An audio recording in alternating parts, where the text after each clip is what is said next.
Hey everyone, welcome back to Crypto Simplified. Today, we're tackling a super practical topic: how to transfer USDC from your Tangem wallet to your Phantom wallet in 2025.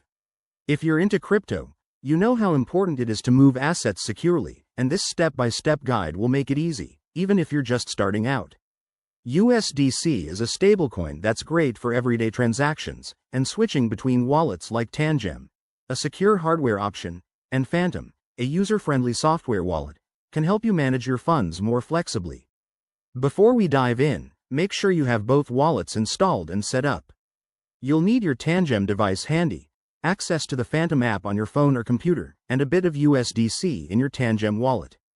Also, double-check that you're on the same blockchain network, like Solana or Ethereum, to avoid any transfer issues. Let's get started with the steps. First, unlock your Tangem wallet using your PIN or biometric authentication. Once inside, navigate to your asset list and select USDC. You'll see your balance. Tap on it to initiate a transfer. Next, open your Phantom wallet on another device or tab. Go to the Receive section to copy your Phantom wallet address.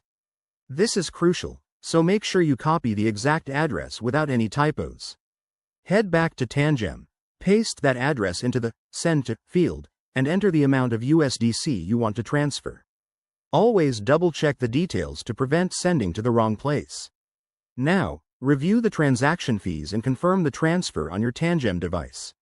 It might take a few seconds to a minute for the blockchain to process it. Once it's done, switch over to Phantom and refresh your wallet. Your USDC should appear shortly. And there you have it. You've successfully transferred USDC between wallets.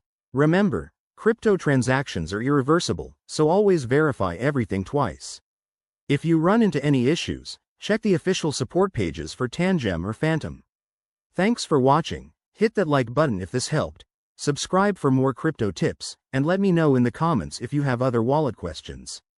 See you next time.